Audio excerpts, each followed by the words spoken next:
ఈ కార్యక్రమాన్ని మీకు సమర్పిస్తున్న వారు MDH గరం మసాలా. ఆరోగ్యం ఇంకా న్యూట్రిషన్ దొరికే బాడీ స్ట్రాంగ్ గా అవుతుంది. కొంచెం తింటే కడుపు నిండా డైజెషన్ బాగా అవుతుంది. MDH సోయా టీ అసలైన ప్రోటీన్. నమస్తే, welcome to DNA with Bharat. ఢిల్లీలో CJP చేపట్టిన నిరసనలు దేశంలో ప్రకంపనలు రేపాయి. ప్రపంచవ్యాప్తంగా చర్చగా మారాయి. గత 4 రోజులుగా జంతర్ మంతర్ దగ్గర తీవ్ర ఉద్రిక్తత నెలకొంది. నీట్ లీక్ పై ప్రశ్నిస్తే కేంద్రం ముక్కుపాదం మోపుతుందని CJP విపక్షాలు ఆరోపిస్తున్నాయి. నీట్ లీక్ వంకతో పార్లమెంటుపై దాడికి విదేశీ శక్తులు కుట్ర చేశాయని BJP ఆరోపిస్తోంది. అల్లర్లలో సంఘ విద్రోహ శక్తులు దూరాయంటూ CCTV విజువల్స్ కూడా కేంద్రం విడుదల చేసింది. మరోవైపు CJP ప్రతినిధులతో కేంద్ర మంత్రులు చర్చలు జరిపారు. ధర్మేంద్ర ప్రధాన్ రాజీనామా చేసే వరకు ఉద్యమం కొనసాగుతుందని CJP స్పష్టం చేయడంతో ప్రధాని మోడీ ఏం చేయబోతున్నారన్నది ఆసక్తికరంగా మారింది. అసలు జంతర్ మంతర్లో ఏం జరుగుతోంది? CJP వెనుక విదేశీ శక్తులున్నాయా? మోడీ సర్కార్ సత్వరమే చేయాల్సిందేంటి? ఈ అంశాలపై మనతో చర్చించడానికి రిటైర్డ్ IAS జయప్రకాష్ నారాయణ గారు జూమ్ లైవ్లో సిద్ధంగా ఉన్నారు. అలాగే మా ఎడిటర్ భరత్తో డిస్కస్ చేద్దాం. నమస్తే సార్, వెల్కమ్ టు డిబేట్. నమస్తే జేపీ గారు. నమస్తే భరత్. నమస్తే సార్. సో చూస్తున్నారు, లాస్ట్ కాక్రోచ్ జనతా పార్టీ పుట్టుకే యాక్చువల్లీ విచిత్రం. చీఫ్ జస్టిస్ ఆఫ్ ఇండియా చేసిన కామెంట్స్తో ఒక సోషల్ మీడియా అకౌంట్ రావడం, ఆ తర్వాత ఈ జరుగుతున్న పరిణామాలు. సో ఓవరాల్గా మీకు చూస్తే నేను అప్పుడు ఢిల్లీలోనే ఉన్నాను 2010లో సేమ్ జంతర్ మంతర్లో ఆమ్ ఆద్మీ పార్టీ పుట్టుకకు ముందు జరిగిన పరిణామాలలాగా ఇప్పుడు అన్నా హజారే నిరసన దీక్ష, కేంద్ర ప్రభుత్వం దిగొచ్చి ఒక 4 మెంబర్స్తో జాయింట్ డ్రాఫ్టింగ్ కమిటీ లోక్పాల్ సంబంధించి, సరే ఆ లోక్పాల్ ఇంప్లిమెంట్ కాలేదు కానీ ఆమ్ ఆద్మీ పార్టీ పుట్టుకకు అది కారణమైంది. సో ఇది ఎక్కడి దాకా వెళ్తుంది? ఈ కాక్రోచ్ జనతా పార్టీ పుట్టుక కానీ, లేకపోతే ఈ సరే నీట్ అన్న ఒక అంశాన్ని ఎంచుకున్నారు, ఇది ఇంకా కొత్త పొలిటికల్ పార్టీకి స్కోప్ ఉందంటారా? వ్యాక్యూమ్ ఉందా?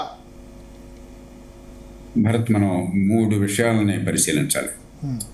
మొట్టమొదటి, ప్రజాస్వామ్యాల్లో చట్టసభల్లో మెజారిటీ ఎంత ముఖ్యమో, ఎన్నికల్లో కలిపి అంత ముఖ్యమో. ఎన్నికల మధ్య స్థూలంగా ప్రతి విషయంలో అందరూ అంగీకరించకపోవచ్చు కానీ స్థూలంగా జనామోదం, ప్రజల ఆదరణ ప్రభుత్వానికి అంతే ముఖ్యం. ఇక్కడ ఏమైందంటే ప్రభుత్వం పాలనాపరంగా చర్యలు తీసుకున్నట్టు కనిపిస్తుంది.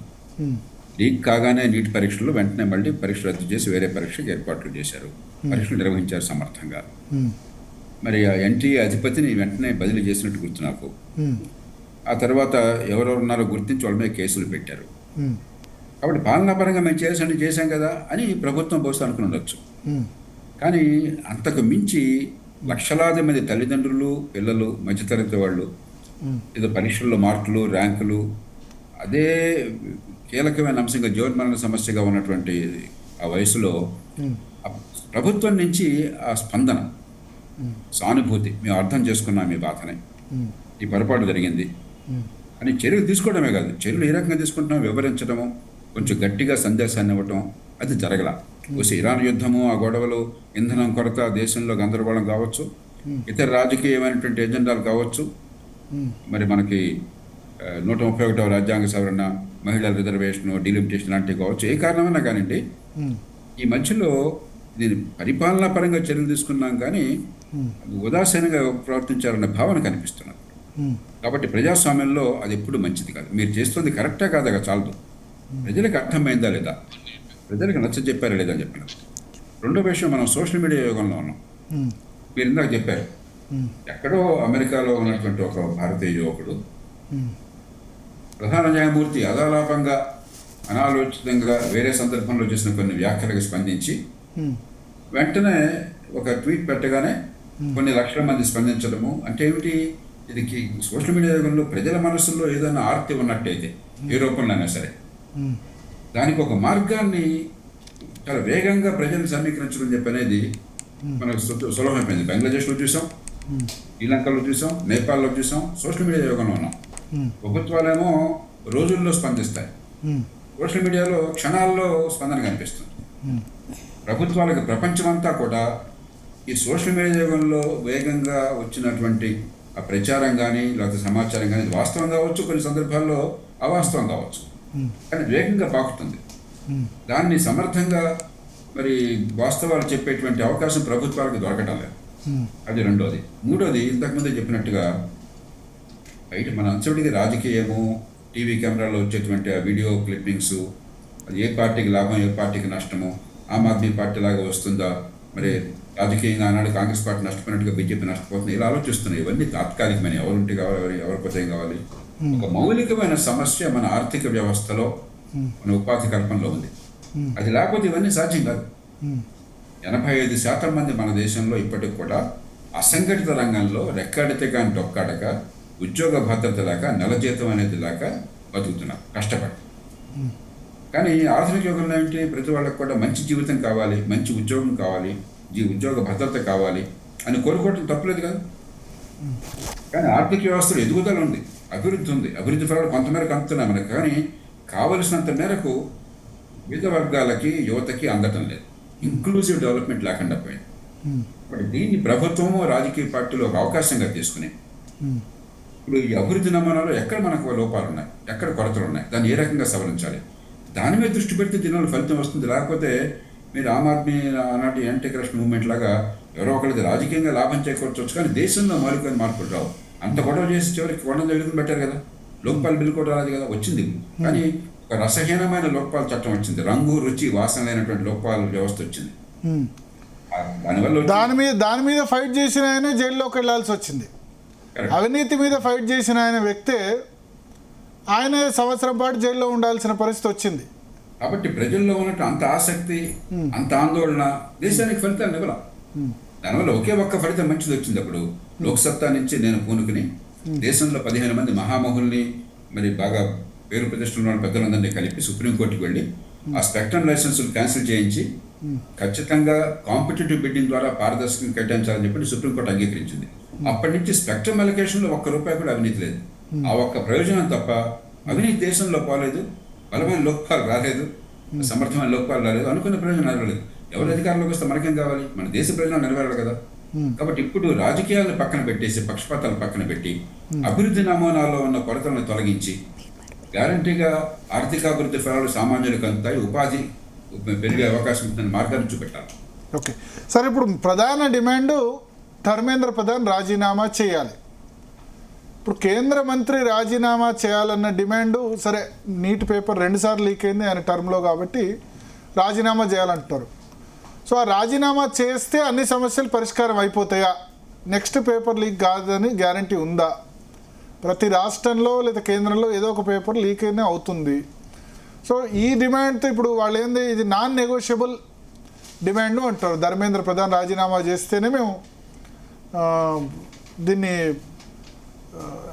నిరసన జంతర్ మంతర్ నుంచి బయటికి కదులుతామని చెప్తున్నారు. ఒకటి ఈ ఉద్యమం నిరసన తెలుపుతున్న వాళ్ళకేమో మొండితనం, ఆ మాట నెగ్గాలి అని చెప్పాను. ప్రభుత్వానికేమో రోడ్ల మీద నిర్ణయం చేస్తే ఎట్లాగా ప్రభుత్వం ఎవరు ఉండాలని చెప్పానది, దానికి ఒక రాజ్యాంగ ప్రక్రియ కాబట్టి మేము లొంగకూడదు అని ప్రభుత్వం మొండితనం. అంటే ఇప్పుడు ప్రతిష్టాత్మకంగా 2 పక్కలు తీసుకుంటున్నాను, దాన్ని నా దృష్టిలో పక్కన పెట్టేది. యువతేమో జవాబుదారితనం కావాలి, పరీక్షల్లో నిజాయితీ సామర్థ్యం కావాలి, లీక్లు ఉండకూడదు, అంతకుమించి విద్యా ప్రమాణాలు పెరగాలి, ఉపాధి అవకాశాలు పెరగాలి, మాకు నమ్మదగ్గ ఏర్పాట్లు కావాలి, యువత కోరాలి. ప్రభుత్వం ఏమో మరి ప్రజల మద్దతును సేకరించి అభివృద్ధి నమూనాలో ఉన్న మార్పులను తీసుకురావాలని చెప్పంటే ఆషామాషి కాదు, దానికి ప్రజలను సమీకరించాలి, ప్రజల సంకల్పం కావాలి, దీన్ని ఉపయోగించి ఆ మార్పులు చేర్పులు తీసుకోవాలి. ఉదాహరణకి రైతు చట్టాలు మంచి చట్టాలు వచ్చినాయి, ఎన్నోసార్లు బహిరంగంగా మళ్ళీ చెప్పాను, మంచి చట్టాలు వచ్చినాయి. కానీ ప్రజలకి వివరించి చెప్పడంలో విఫలం కావడం చేత ప్రజల మద్దతుని సరిగా పొడగొట్టుకోలేకపోవట్లేదు, వెనకెళ్లాల్సి వచ్చింది. కాబట్టి దీన్ని ఒక అవకాశంగా తీసుకుని ప్రభుత్వం దాన్ని మలుచుకునే ప్రయత్నం చేయాలి. అలాగే 2 పక్కల ప్రతిష్ట కోసం చేస్తే పట్టుడిపు లేకుండా ఇది మంచిది కాదు, ఖచ్చితంగా పరిష్కారం అవుతుందని విశ్వాసం నాకు. మన రాజకీయ వ్యవస్థకి ఏ పార్టీ అధికారంలో ఉన్నా కూడా దేశంలో కొంతకాలం పాటు గంభీరంగా హడావిడి ఆర్భాటాలు చేసినా కూడా పట్టుడిపులు ఉంటాయి. ఉదాహరణకి వాంగ్చుక్ గారు ఉన్నారు, ఆయన నామనిర్దేశం చెప్పన్నారు, మరి వాళ్ళు ఆయన కాస్త తగ్గారు, మంత్రులు స్వయంగా ఆయనతో కూర్చుని ప్రతిష్ట పోకుండా ఆయనతో నిమ్మరసం ఏదో తాగించారు. కాబట్టి ప్రజాస్వామ్యంలో ఆటుపోట్లు ఉంటాయి, మనం ఖచ్చితంగా దానికి పరిష్కారం వస్తుందని నేను నమ్ముతున్నాను. కానీ వాంగ్చుక్ దీక్ష విరమించారు, కానీ సిజేపీ మాత్రం చెప్తుంది non negotiable demand Dharmendra Pradhan రాజీనామా అన్నది. అయితే ఒకటి నాకు చెప్పండి, ఈ క్వశ్చన్ పేపర్ లీకేజీలో కేంద్ర మంత్రి అనుకోండి, రాష్ట్ర మంత్రి అనుకోండి, వీళ్ళు నైతిక బాధ్యత, వీళ్ళ ప్రమేయం ఎంత ఉంటుంది? అది నెగ్లిజెన్సా, నిర్లక్ష్యమా, లేకపోతే వీళ్ళకి తెలిసి జరుగుతుందా? ఎందుకంటే మీరు బ్యూరోక్రాట్గా చాలా సంవత్సరాలు పనిచేశారు కాబట్టి. ఇప్పుడు ఆ ఎడ్యుకేషన్ సెక్రటరీని మార్చారు, నేషనల్ టెస్టింగ్ ఏజెన్సీ అతన్ని తప్పించారు. సో మంత్రి రెస్పాన్సిబిలిటీ ఎంత ఉంటుంది? అండ్ పొలిటీషియన్స్ ఎంత మేరకు అకౌంటబుల్ ఉండాలి? ఎందుకంటే లాల్ బహదూర్ శాస్త్రి అప్పట్లో రైలు ప్రమాదం జరిగితే రాజీనామా చేశారు, కానీ ఇవాళ రాజీనామా చేయాల్సి వస్తే సంవత్సరానికి 2-3 రైలు ప్రమాదాలు జరుగుతాయి. ఎందుకంటే అన్ని ఫ్రీక్వెన్సీస్ పెరిగి అంత ఆ స్కోప్ కూడా పెరిగింది. అప్పుడున్న రైలు నెట్వర్క్ వేరు, ఇప్పుడున్న వేరు. 6 నెలలకు కేంద్ర మంత్రి మారాలి ఒకవేళ రైల్వే శాఖ ప్రమాదానికి లాల్ బహదూర్ శాస్త్రి తరాలో చేయాలంటే. బట్ నీట్ ఎగ్జామ్ విషయంలో ధర్మేంద్ర ప్రధాన్ రోల్ ఎంతవరకు ఉంటుంది? భారత్ దీన్ని రాజ్యాంగపరంగా చూడాలి, రాజకీయంగా చూడాలి, ప్రాక్టికల్గా చూడాలి, 3 చూడాలి. నీట్ ఎందుకు వచ్చింది అసలు? సుప్రీంకోర్టు 2016లో సుప్రీంకోర్టు ఆదేశం ఇచ్చింది. నిజానికి మీరు గుర్తించాల్సింది ఏంటంటే 195 మెడికల్ కాలేజీలు రాష్ట్రాలకు సంబంధించినవి. జాతీయ స్థాయిలో ఏఎంఎస్ లాంటివి కొన్ని ఉంటాయి అంతే. కానీ 136,000 సీట్లలో 195 రాష్ట్రాలలో సీట్లు. మనం అందరం కూడా ఎంసెట్ పెట్టేవాడు. నేను కూడా ఆనాడు ఎంసెట్ అనేవాడు కదా, ఏమన్నా నాకు గుర్తులేదు నాకు. నేను ఎంట్రన్స్ పరీక్ష ద్వారా వచ్చినాడు 1971-72లో. 71లో జరిగిన పరీక్ష, 72లో మమ్మల్ని చేర్చుకున్నారు. ఒక సాల్వ్ సుప్రీంకోర్టు ఏదో కేసు ఉందని చెప్పారు. ఎంట్రన్స్ ద్వారా వచ్చామండి. అప్పుడే మాకంటే ముందు బ్యాచ్కి పెట్టారు. ఈ ఎంట్రన్స్ అనేది రాష్ట్రాలు చేసేవి. సుప్రీంకోర్టు ఏం చేసిందంటే దేశం మొత్తంలో సమాన ప్రమాణాలు ఉండటం లేదు. ఇంటర్మీడియట్ లేదా 12th క్లాస్ అయిన తర్వాత ఒక్కో రాష్ట్రంలో ఒక్కో తీరునుంది. వైద్య వృత్తి లాంటి కీలకమైన వృత్తిలో కూడా కనీస ప్రమాణాలు లేకపోతే ఎట్లాగా? రెండోది పరీక్షల ప్రమాణాలు బాగుండటం లేదు. చాలా రాష్ట్రాల్లో లీకులు అవుతున్నాయి, అధ్వానంగా జరుగుతున్నాయి, మరి చాలా ఆరోపణలు ఉంటున్నాయి. కాబట్టి జాతీయ స్థాయిలో జరపాలని సుప్రీంకోర్టు ఆదేశం ఇచ్చింది. దాని పర్యవసానంగా నేషనల్ టెస్టింగ్ ఏజెన్సీ ఏర్పాటు చేశారు, ఎన్టీఏ అని చెప్పారు. అది స్వతంత్ర ప్రతిపత్తి గల సంస్థ. ప్రభుత్వం నియామకాలు చేసినా కూడా దానికి అధ్యక్షులు ఎవరు? యూపీఎస్సీ అధ్యక్షులుగా పనిచేసిన ఆయన. మీరు చూడండి, ఇప్పుడు కూడా యూపీఎస్సీ ఈ దేశంలో ఐఏఎస్, ఐపీఎస్ ఉన్నత స్థాయి పరీక్షలు పెట్టేది.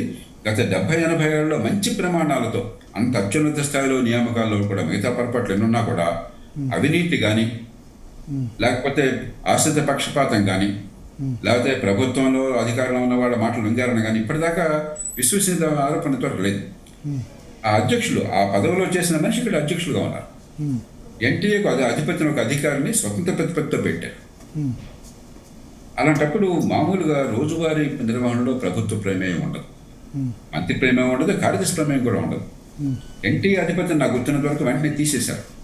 అధ్యక్షుడిని కాదు, సీఈఓ అని తీసేశారు. వెంటనే తీసి మార్చి ఆంధ్రప్రదేశ్, తెలంగాణలో గతంలో గత 7-8 సంవత్సరాల నుంచి చాలామంది గమనించినట్టయితే అంతకుముందు ఎంసెట్ ఉండేది, ఆ తర్వాత ఈసెట్ అన్నారు, ఇంజనీరింగ్ ఎంట్రన్స్ టెస్ట్.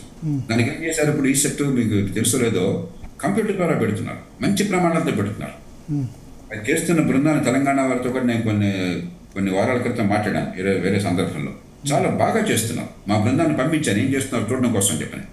కంప్యూటరైజ్ చేసి లాస్ట్ అవర్లో, చివరి గంటలో ఆ కంప్యూటర్ ద్వారా నిర్ణయించి ర్యాండమ్ శాంప్లింగ్ బేస్ అంటే క్వశ్చన్ పేపర్స్ ముందుగా డిసైడ్ చేయడం, ప్రింట్ చేయడం ఉండదు. చివరి గంటలో కంప్యూటర్ ద్వారా మీకు డిజిటల్గా ఆన్లైన్ వెళ్ళిపోతుంది. దానిలో కూడా క్వశ్చన్లు ఒకే క్వశ్చన్లు ఉన్నా కూడా ఒక బ్యాచ్ ఆఫ్ స్టూడెంట్స్కి ఆ క్వశ్చన్ల ఆర్డర్, మీకు ఫస్ట్ క్వశ్చన్ వస్తే నాకు 5th క్వశ్చన్ కావచ్చు. ఓకే, మీకు ఇచ్చే ఆప్షన్స్ ఏబిసిడి ఒక రకంగా ఉంటే నాకు వేరే ఆప్షన్స్ ఉండొచ్చు. కాబట్టి కాపీయింగ్ అవకాశం లేకుండా, లీక్ అవకాశం లేకుండా పకడ్బందీగా ఏర్పాట్లు చేసి బ్రహ్మాండంగా నడుపుతున్నారు. కంప్యూటర్లు అన్ని చోట్ల ఉండవు కాబట్టి దాన్ని 5-6 దఫాలుగా నడుపుతున్నారు. క్వశ్చన్ పేపర్ వేరువేరుగా ఉంటుంది ఒక్కొక్క బ్యాచ్కి, కానీ ప్రమాణాలు స్టాండర్డ్గా ఉన్నాయి, చాలా బాగా చేస్తున్నారు. ఎక్కడే ఆరోపణలు లేవు. చేస్తే బాగుండేది. నేను విన్నది ఈ లీక్ జరగగానే వచ్చే సంవత్సరం నుంచి కంప్యూటరైజ్ చేస్తాం అంటున్నారు. ఏ ప్రాతిపదికన వివరాలు నాకు తెలియవు. ఈ తెలంగాణ, ఆంధ్రప్రదేశ్ జరుగుతున్నప్పుడు దీన్ని అనుకరించవచ్చు. కాబట్టి ఆచరణ సాధ్యంగా మనం ఆలోచించాలి. రాజ్యాంగ పరంగా అయినట్టయితే మంత్రివర్గం పార్లమెంటుకి సమిష్టిగా బాధ్యత వహిస్తుంది. కానీ రాజకీయంగా ఏమిటంటే గతంలో నేను చెప్పిన లాల్ బహదూర్ శాస్త్రి లాంటి వారు గాంధేయవాదాన్ని బాగా పిలుపుచ్చున్నారు కాబట్టి రాజీనామా చేశారు. ఆ రకంగా ఆయన ప్రతిష్ట పెరిగింది. కానీ ప్రతి చిన్న విషయానికి ఎక్కడ ఏ తప్పు జరిగినా కూడా అత్యున్నత స్థాయి అధికారులతో మంత్రి రాజీనామా చేయాలని చెప్పంటే భారతదేశంలో ఏ ప్రభుత్వం నిలవదు. ఒక జిల్లా ఉందనుకోండి, జిల్లాలో 30,000 మంది సిబ్బంది ఉంటారు, పెద్ద జిల్లాకి, పాత జిల్లాలు. ప్రస్తుతం జిల్లాలకు వస్తే 15,000-10,000 ఉంటారు. ఎక్కడ ఏ తప్పు జరిగినా కూడా కలెక్టర్ బాధ్యత అంటే నిజం, తుది బాధ్యత కలెక్టర్దే అవుతుంది. దాన్ని బాగు చేసే బాధ్యత కలెక్టర్ది. అంటే తప్పిదం జరగకుండా చూసే బాధ్యత కలెక్టర్ది, జవాబుదారితనం ఉంటుంది. కానీ ఎవడే తప్పు చేసినా, ఎవడెక్కడ లంచం తిన్నా, ఎవడే దుర్మార్గానికి పాల్పడ్డా కూడా వాడికి శిక్షిస్తామంటే పరిపాలన మిగలదేక. అంటే ఇప్పుడు దీనిలో ధర్మేంద్ర ప్రధాన్ కనుక పేపర్ లీక్ చేసి ఉంటే ఆయనకు తెలిసి జరిగి ఉంటే డెఫినెట్గా, లేకపోతే ఆయన వర్గమో లేకపోతే ఆయన తెలిసిన మనుషులు ఆయన ద్వారా లీక్ అయి ఉంటే రాజీనామా చేయాలి. బట్ అంతేకాదు, నిర్ణయాల్లో ఆయన జోక్యం చేసుకుని వాటి కారణంగా, ఆ జోక్యం కారణంగా అసమర్థతో అవినీతితో చోటు చేసుకుని లీక్ వచ్చిందంటే ఖచ్చితంగా రాజీనామా చేయాలి. నాకు తెలిసినంతవరకు అలాంటిదే నేను వెళ్ళా. కాబట్టి మంత్రివర్గం బాధ్యత వహించాలి. కానీ వ్యక్తిగతంగా మీ దగ్గర దోషం లేకపోతే, ఇంత పెద్ద అవ్యవస్థ ఉన్న పాలనా వ్యవస్థలో మన దేశంలో ఎన్ని రకాలైనటువంటి అసమర్థతలు, అవినీతులు ఉన్నాయి మనకి కింద నుంచి పైదాకా. దాన్ని బాగు చేయడం కోసం వీళ్ళందరూ పనిచేయాలి, మనం పట్టుబట్టాలి. కానీ వాళ్ళ వ్యక్తిగత ప్రమేయం లేనప్పుడు, వాళ్ళు కావాలని తప్పుడు నిర్ణయాలు తీసుకున్నప్పుడు, కావాలని ఒత్తిడి తీసుకొచ్చేయాలని చెప్పిన ఆధారం ఉంటే అది వేరే విషయం. అది లేనప్పుడు ప్రతిదానికి బాధ్యత చేస్తే వినడానికి చాలా బాగుంటుంది. చాలా మంది చెప్తుంటారు లాల్ బహదూర్ శాస్త్రి రాజీనామా చేశాడు, గొప్ప విషయం అని చెప్పని. కానీ ఆ ప్రమాణం దేశంలో పరిపాలనా సామర్థ్యానికి మంచిది కాదు. ఓకే, అంటే ఇప్పుడు దీనిలో ధర్మేంద్ర ప్రధాన్ రాజీనామా చేయాల్సిన అవసరం కనిపించట్లేదు. ఇప్పుడున్న నీట్ సంబంధించి ఇన్వెస్టిగేషన్ జరిగిన తీరు కేవలం వ్యక్తిగత బాధ్యత ప్రకారం అయితే. కానీ రాజకీయ పరిస్థితుల్లో ఉదాహరణకి వ్యవసాయ చట్టాలు ఉన్నాయి, మంచి చట్టాలే, కానీ వెనక్కి వెళ్ళారు కదా, దీన్ని ఏదో రకంగా సంతృప్తిపరచాలి కదా. కాబట్టి ఆ నిర్ణయం ప్రధానమంత్రిగా తీసుకోవాలి. ఏ మేరకు ఆయన సిద్ధపడుతున్నారు, ఏ మేరకు అవసరాన్ని భావిస్తున్నారు. మరి రాజీనామా ద్వారానే తృప్తిపడుతుంది, గొడవ సమస్య పోతుంది. దేశంలో పెద్ద సమస్యలు చాలా ఉన్నాయి. మళ్ళీ ఈ ఇరాన్ యుద్ధం తర్వాత హౌతీస్ వల్ల రెండు పక్కల రెండు సముద్రాల నుంచి, అటు హార్మస్ స్ట్రైట్ దగ్గర నుంచి ఇటు పక్కన మరి రెడ్ సీ నుంచి మనకు రవాణా ఆగిపోయింది. మళ్ళీ ఆయిల్ ధరలు $100 పెరిగిపోయింది. దేశంలో గోల్డ్ సమస్యలు పెరిగిపోతున్నాయి. ఈ నేపథ్యంలో దీన్ని త్వరగా చల్లార్చాలి, అనవసరంగా ఒక సమయం వృధా కాకూడదు అనుకున్నట్టయితే ఆ నిర్ణయం చేయొచ్చు. అది రాజకీయ నిర్ణయం అవుతుంది తప్ప అది రాజ్యాంగపరమైన నిర్ణయం కాదు. ఈ అకౌంటబిలిటీకి నిర్వచనం ఏంటి? ఎందుకంటే ఇప్పుడు ఈ పక్షాలన్నీ ఎట్లా ఉంటాయంటే, వాళ్ళ అధికారంలో ఉన్నప్పుడు ఒకటి, ప్రతిపక్షంలో ఉన్నప్పుడు ఒకటి, ఇంక్లూడింగ్ బీజేపీ అయినా, కాంగ్రెస్ అయినా, ఆమ్ ఆద్మీ అయినా, ఏ పార్టీ అయినా దేశంలో. ఇప్పుడు తెలంగాణలో గ్రూప్ 1 పరీక్ష లీక్ అయింది, ఎవరు రాజీనామా చేయలేదు. ఇంటర్ బోర్డు ఎగ్జామ్ వాళ్ళ వాల్యుయేషన్ తప్పు జరిగింది, ఎవరు రాజీనామా చేయలేదు. ఇంకా వేరే రాష్ట్రాల్లో ఇప్పుడు బీజేపీ పట్టుదు, రాజస్థాన్లో 18 పేపర్ లీక్ అయితే అశోక్ గెహ్లాట్ ముఖ్యమంత్రి ఉన్నప్పుడు సచిన్ పైలటే పాదయాత్ర చేశాడు. సో ఇట్లాంటి ఇన్సిడెంట్స్ ఉన్నాయి అకౌంటబిలిటీకి సంబంధించి. అంటే ఈచ్ అండ్ ఎవ్రీ కేస్ ఇండివిజువల్గా చూడాలా లేదా ఎట్లా? ఇప్పుడు కొన్ని ప్రమాణాలు పాటించాలి. ఒక మంత్రి భయంకరమైన అసమర్థత వల్ల ఏమాత్రం కూడా ఆ శాఖకి సమర్థ నాయకత్వాన్ని ఇవ్వలేకపోవడం చేత ఆ శాఖలో, ఆ దేశంలో అల్లకల్లోలం అయితే ఖచ్చితంగా మంత్రి పోవాలి. అది ఒకటి. రెండు, అది కానీ మిగతా సందర్భాల్లో మంత్రి వ్యక్తిగతమైన తప్పిదము, ఆయన దోషము, ఆయన ఒత్తిడి, ఆయన అవినీతి, మరో కారణం వల్ల తప్పు జరిగితే ఖచ్చితంగా రాజీనామా చేయాలి. మిగతా సందర్భాల్లో మంత్రుల బాధ్యత, మంత్రివర్గము దేశంలో భారత సార్వభౌమత్వానికి అత్యున్నత ప్రతీక. మనందరం ఓటేసేది జాతీయ స్థాయిలో పార్లమెంటుకి, లోక్సభకి, రాష్ట్రాల స్థాయిలో అసెంబ్లీకి. దాని నుంచి వచ్చిందే ప్రభుత్వం. అంటే మనందరికీ మన సమ్మతితో మన ఓటు ద్వారా వచ్చిన ప్రభుత్వం. అది అత్యున్నత స్థాయిలో పనిచేసే ప్రభుత్వం. అంతేగాని రోజువారీ నిర్వహణ కాదు ఆ ప్రభుత్వం బాధ్యత.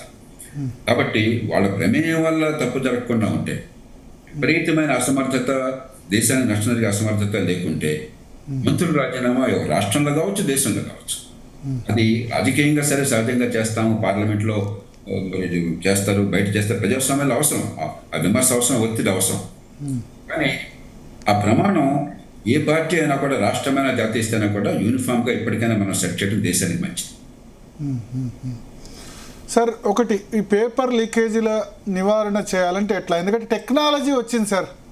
ఇంతకుముందు ఎట్లా ఉండేదో తెలియదు, కానీ ఇప్పుడు ఒక సెల్ ఫోన్తో చిన్న స్నాప్ తీసుకొని క్వశ్చన్ పేపర్ చేయొచ్చు కదా. ఇప్పుడు పేపర్ సెట్టర్ ద్వారా ఇది లీక్ అయింది, పేపర్ సెట్ చేసిన వాళ్ళే లీక్ చేశారు అని చెప్తున్నారు. ఎగ్జాక్ట్లీ, అందుకనే సమస్య అసలు ఈ పద్ధతిలోనే వచ్చింది. కోట్ల రూపాయలు డబ్బులు ఉన్నప్పుడు ఈ దేశంలో ఎంత నేరం చేసినా జైలుకి వెళ్ళమన్న భరోసా ఉన్నప్పుడు ఉందా లేదా? ప్రధానమంత్రిని హత్య చేస్తే, మాజీ ప్రధానమంత్రి రాజీవ్ గాంధీని 1991లో ఆయన దారుణంగా హత్య చేస్తే 2009 దాకా 18 ఏళ్ల కాలం దాకా వాళ్ళకి శిక్ష అమలుగాల. ఇంకా మీరు మిగతా నేరాలు శిక్ష పడుతున్న భయం ఈ దేశంలో ఉందా? ఇలాంటి దుర్మార్గం పనిచేసి 10 కోట్లు 20 కోట్లు 50 కోట్లు సంపాదించేస్తే రేపొద్దున ఏమీ కాదన్న భరోసా ఈ దేశంలో ఉన్నది. ఆ నేపథ్యంలో మీరు అన్నట్టుగా టెక్నాలజీని వాడుకోవటం, ఆంధ్రప్రదేశ్ తెలంగాణ ఉదాహరణ చెప్పాను. మన దేశంలోనే 2 రాష్ట్రాలు, ఏపీ మొదలెట్టింది 2017, 2018 నుంచి తెలంగాణలో చేస్తున్నారు. చాలా మంచి ప్రమాణంలో చేస్తున్నారు. అట్లాగే అంతర్జాతీయంగా పరీక్షలు ఉన్నాయి. ఉదాహరణకి శాట్ పరీక్ష అని చెప్పి అమెరికాలో యూనివర్సిటీ అడ్మిషన్లకి ప్రమాణంగా వాడతారు. ఈ మధ్యకాలంలో కాస్త వాడాలా వద్దని గందరగోళం ఉంది.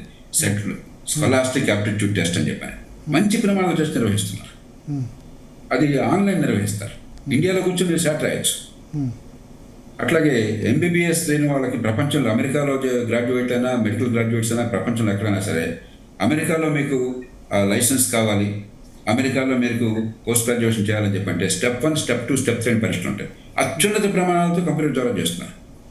మన ఫేమస్ చంద్రశేఖర్ గారు ఉన్నారు. తెలుగు రాష్ట్రాల నుంచి ఆయన ఎంపీగా వెళ్ళారు. ఇప్పుడు జాతీయ స్థాయిలో మంత్రిగా ఉన్నారు. ఆయన ఒక పెద్ద వ్యాపార సామ్రాజ్య నిర్మాణం ఎట్లా చేశారు తెలుసా?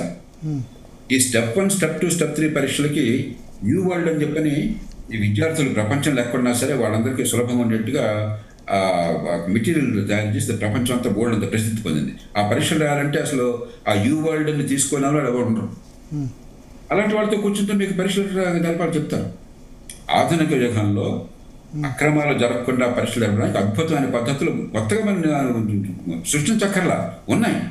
ఉన్న వాటిని మన పరిస్థితి. సార్, ఇప్పుడు ఆన్లైన్ చేస్తే అందరికి ఒకటేసారి, లేకపోతే ఒకటే పేపర్ కాకుండా ఇప్పుడు మన దగ్గర ఎంసెట్ని ఇప్పుడు ఎఫ్సెట్ అంటున్నారు.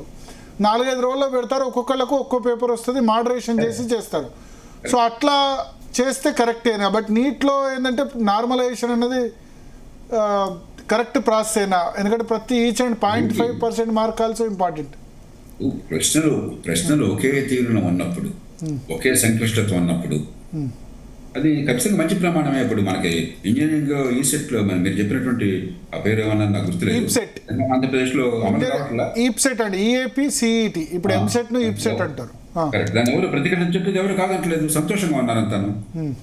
కాబట్టి అవ్వ కావాలి బొవ్వ కావాలంటే ఎట్లాగా? ఇప్పుడు భరత్, మీరు కానీ నేను కానీ ఇప్పుడు విమర్శించేటప్పుడు మీరు ఆ పదవిలో కూర్చుంటే, మీకే ఆ నేషనల్ టెస్టింగ్ ఏజెన్సీ బాధ్యత ఉంటే, మీకే ఈప్సెట్ జరిపే బాధ్యత ఉంటే మీరేం ప్రమాణాలతో చేస్తారు? మీరు చేయలేని పని అద్భుతాలు చేయమని దేవుడు కాదు ఎవరు. ఎందుకంటే మంచి పద్ధతిగా అన్వేషిద్దాం. కానీ ఏ పద్ధతి మీరు ఏం చేసినా నేను కాదంటాను, ఏం చేయాలో నాకు మట్టికి తెలియదు అంటే అది దేశం నడవదు అప్పుడు. ఓకే. సో ఇప్పుడు ఈ పేపర్ సెట్టింగ్ చేసే వాళ్ళే ఇక్కడ జరిగింది. సో దీన్ని ఎట్లా నివారించవచ్చు సార్? ఎందుకంటే పేపర్ సెట్టింగ్ చేసేవాళ్ళు ఇంత ఈ పని చేస్తారని ఎవరు ఊహించరు. అటువంటి వాళ్ళే సెలెక్షన్ ప్రాసెస్లో తప్ప, లేకపోతే ఎట్లా? ఎందుకంటే ఎవరో ఒకళ్ళు అయితే క్వశ్చన్ తయారు చేయాలి, పేపర్ సెట్టింగ్ కోసం పెట్టాలి. ఒక్కళ్ళ, ఇద్దరా, ముగ్గురా, వాళ్ళు కొన్ని ప్రశ్నలైనా చెప్పొచ్చు, అన్ని ప్రశ్నలు కాకుండా. సో ఎట్లా దీన్ని ఇప్పుడు బడ్జెట్ తయారు చేసేటప్పుడు హల్వా సెరమనీ సందర్భంగా 10-15 రోజులు లాక్ చేస్తారు. సో అట్లా ఏమైనా చేయాలా? ఈ పేపర్ సెట్టింగ్ వాళ్ళు సెట్ చేసే వాళ్ళు 10-15 రోజులు బయటికి రాకుండా, సోషల్ మీడియా లేకుండా అట్లా ఏమైనా చేస్తే పాసిబిలిటీ ఉంటుందా? అందుకే ఇప్పుడు టెక్నాలజీ ప్రయోజనం ఏంటంటే ఒక క్వశ్చన్ బ్యాంక్ ఉంటుంది, అత్యున్నత ప్రమాణాల క్వశ్చన్ బ్యాంక్ ఉంటుంది. చాలా నిపుణులు కొన్ని ఏళ్ల తర్వాత తయారు చేసేది. అది పెద్ద కష్టం కదా. ఉదాహరణకి లోక్సత్తా FDR ఇంకొక స్వచ్ఛంద సంస్థతో సహకరించి 1,00,000 క్వశ్చన్ బ్యాంక్ తయారు చేసాం స్కూల్ స్థాయిలో ఎగ్జామినేషన్ నిర్వహణకి, అత్యున్నత ప్రమాణాలు. ఓకే. నేను చేసినప్పుడు పెద్ద ఖర్చు లేకుండా, ప్రభుత్వం ఎందుకు చేయలేవు, అది కష్టం కాదు. అది చేసిన తర్వాత ఏమవుతుందంటే, ఇప్పుడు ఉదాహరణకి ఈప్సెట్లో ఏం చేస్తున్నారు వారు, 1 గంట ముందు, అప్పటిదాకా ఉండదు, 1 గంట ముందు మాత్రమే ఆ కంప్యూటర్లో ర్యాండమ్ శాంప్లింగ్ ద్వారా అప్రోప్రియేట్ షేర్ ఉండేట్టుగా, ఒక్కొక్క చాప్టర్కి ఒక వెయిటేజ్ ఉంటుంది కదా ఒక్కొక్క సబ్జెక్ట్కి. అవును. కాబట్టి అన్ని ఒకే చాప్టర్ అడిగారు అనుకోండి, కరెక్ట్ కాదు కదా. కాబట్టి ఆ అది కంప్యూటర్ ప్రోగ్రామ్లో ఉంటుంది. వెయిటేజ్ ర్యాండమ్ శాంప్లింగ్ మీద అప్పటికప్పుడు సృష్టి అవుతుంది ఆ పేపర్. ఓకే. ఆ సృష్టి అయిన పేపర్ ఆన్లైన్ డిజిటల్గా వెళ్ళిపోతుంది. వాళ్ళందరికీ కూడా డిజిటల్గా ముందే పాస్కోడ్ ఇస్తారు. దాని ఆధారంగా పరీక్ష జరుగుతుంది. అప్పుడేమవుతుంది, అసలు పేపర్ సెట్టింగ్ అనేది పరీక్షకు గంట ముందు వస్తుంది. తర్వాత క్వశ్చన్లు కూడా ఏం చేస్తున్నారు, జంపులు చేస్తున్నారు. అందరికి ఒకే ఆర్డర్ క్వశ్చన్, లేకపోతే first question C answer, second question D అని మైక్ పెట్టి చెప్పేస్తారు. ఆ క్వశ్చన్లు ఆర్డర్ మారడం కాకుండా క్వశ్చన్లో ఇచ్చిన ఆప్షన్స్ ఉంటాయి ఏబిసిడి, ఆ ఆప్షన్ కూడా జంపుల్ అవుతుంది. అంతేగాక తెలంగాణ, ఆంధ్రప్రదేశ్లో ఏం చేస్తున్నారు, పరీక్ష కాగానే మీ స్కోర్ అప్పటికే బయటకు వచ్చేస్తుంది. ఓకే, అవగానే బటన్ వస్తే మీకు స్కోర్ వచ్చేస్తుంది. ఆ తర్వాత ఫైనల్ స్కోర్ ఫుల్గా ఎవాల్యుయేట్ చేసుకోవడానికి మీకు అవకాశం ఇస్తున్నారు. మీకు కావాలంటే ఏ క్వశ్చన్ తప్పకుండా చూసుకోండి అని చెప్పారు. ఓకే, ఆ పారదర్శకత టెక్నాలజీ ఉపయోగించుకుని చాలా సమర్థంగా చేయొచ్చు. ఇప్పుడు ఏం చేసినా కూడా దుర్మార్గులు కొన్ని తప్పులు చేయొచ్చు, కానీ మనం చేయగలిగింది ఎంత వీలుంటే అంత పకడ్బందీగా నిర్వహించగలం. ఇంకా అంతకంటే మంచి పద్ధతులు ఉంటే వాటిని మనం పట్టుకుని వాటిని ఉపయోగించుకోగలం. Okay, okay. సో ఈ కాక్రోచ్ జనతా పార్టీ ఇప్పుడు డిమాండ్ చేస్తున్న దానిలో వాళ్ళ మెయిన్ ఏంటంటే నాన్ నెగోషియబుల్ ఒకటి అన్నారు. నీట్ ద్వారా చనిపోయిన వాళ్ళకి కంపెన్సేషన్ ₹1 ఇవ్వాలి. అంటే నీట్ ద్వారా ఏదైతే ఆత్మహత్య చేసుకున్న 27 కుటుంబాలకు ఇవ్వాలి. ప్లస్ ఇంకా అకౌంటబిలిటీ. ఇప్పుడు ఈ అకౌంటబిలిటీ అంటే కేంద్ర ప్రభుత్వం కూడా కొత్తగా బిల్స్ కూడా తీసుకొచ్చింది. కొత్త బిల్ తీసుకొచ్చింది. దానిలో 10 కోట్ల వరకు పరిహారం అన్నారు.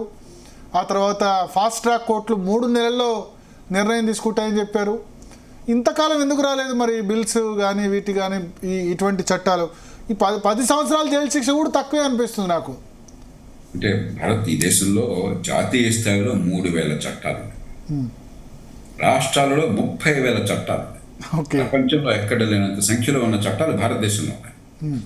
ఎన్ని చట్టాలు ఉన్నా కూడా సందర్భాన్ని బట్టి, ఉదాహరణకి నిర్భయ కేసు వచ్చిన తర్వాత మరింత కఠినంగా చట్టం తీసుకుంటారు. అంటే పూర్వం చట్టం లేదని కాదు. ఒక మహిళ మీద అత్యాచారం జరిగినట్టయితే పూర్వము చట్టం ఉన్నది, కానీ ప్రజాభిప్రాయానికి అనుసరంగా మరి పట్టణీకరణ నేపథ్యంలో కొన్ని సందర్భాల్లో మహిళలకు భద్రతకరమైన కారణంగా మరింత కఠినంగా చేస్తే బాగుంటుందని తీసుకొచ్చారు. చేత చట్టాలు లేవని కాదు. మరి పార్లమెంట్ ఏ చట్టం చేసినా నిన్నెందుకు చేయలేదని చెప్పంటే ఎలా నడుస్తుందంటే అన్ని చట్టాలు అయిపోయినాయా? సందర్భాన్ని బట్టి, పరిస్థితులను బట్టి, మారుతున్న పరిస్థితులను బట్టి. ఇప్పటి వరకు చాలా తక్కువ జైలు శిక్ష ఉంది. ఇప్పుడు 10 సంవత్సరాలు జైలు శిక్ష చేశారు. నా దృష్టిలో యావజ్జీవనం చేసినా తప్పేం కాదు, ఇంతమంది విద్యార్థుల భవితవ్యంతో. కానీ ఒక సమస్య ఏంటంటే ఎంత కఠినమైన శిక్షణ వేయొచ్చు. సమస్య శిక్ష కఠినంగా చట్టంలో ఉందా లేదని కాదు. సమస్య గ్యారంటీగా, వేగంగా, సమర్థంగా, నిష్పాక్షికంగా శిక్ష పడుతుందా లేదా అని చెప్పాను. ఒక అమెరికా లాంటి దేశం తీసుకోండి. ఒక్కసారి మీ మీద నేరారోపణ జరిగినట్టయితే 100కి 90-95 మందికి శిక్ష గ్యారంటీగా పడుతుంది. ఓకే, ఇండియాలో 100కి 10-11 మందికి పడుతుంది శిక్ష కొన్ని ఏళ్ల తర్వాత.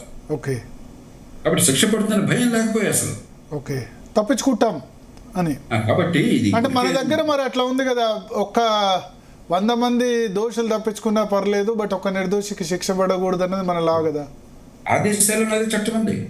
మనం ఏం చెప్తున్నామో బియాండ్ ఇన్ రీజనబుల్ డౌట్ అనేది అమెరికాలోనూ ఉంది, బ్రిటన్లోనూ ఉంది. కానీ వాళ్ళు చట్టబద్ధ పాలన చాలా సమర్థంగా పోలీసు విచారణ, నేర పరిశోధన కావచ్చు, ప్రాసిక్యూషన్ కావచ్చు, ఫారెన్సిక్స్ కావచ్చు, పద్ధతులు కావచ్చు, ప్రొసీజర్ లా కావచ్చు, లేకపోతే ట్రయల్స్ కావచ్చు, చాలా సమర్థంగా, వేగంగా జరిపే ఏర్పాటు జరిగింది అక్కడ. మనం ఏంటి మొక్కుబడిగా చేస్తున్నాం. అంచేత అన్నిటికీ పరిష్కారం ఒకరోజు రాదు. పిడుక్కు బియ్యానికి ఒకటే మాత్రం ఉండదు. ఈ పరీక్షలకు ఒక ప్రయత్నం చేస్తున్నాం, కానీ చట్టబద్ధాన్ని మా పాలన మార్చడం చెప్పినది ఒకరోజు జరిగే పని కాదు. నేను పరిపాలనా సంస్కరణ సంఘంలో ఆ రిపోర్ట్ అంతా నేనే రాశాను. ఏ రకంగా మార్చాలి, పోలీస్ యంత్రాంగంలో ఏం చేయాలి, ప్రాసిక్యూషన్ ఏం చేయాలని చెప్పని. కానీ మరి దేశంలో ఏకాభిప్రాయం రావాలి, పార్టీలందరూ ఒప్పుకోవాలి, మరి ఎన్నో పౌర సమాజం ఒప్పుకోవాలి, ఇవన్నీ తీసుకురావాలి. అంచేత అది జరిగేదాకా ఇప్పుడు ఈ లోపల కొంచెం కథ నడుస్తుంది. ఒక పరిపూర్ణత్వం, పర్ఫెక్షన్ ఎప్పుడు రాదు, ఏ దేశంలోనూ రాదు. ఓకే, సో ఇప్పుడు కొత్త చట్టం వల్ల మీరు అన్నట్టు 300 చట్టాలు, 3000 చట్టాల ప్రకారం కొత్త చట్టం ఏదో హరిగా తీసుకొస్తున్నారు.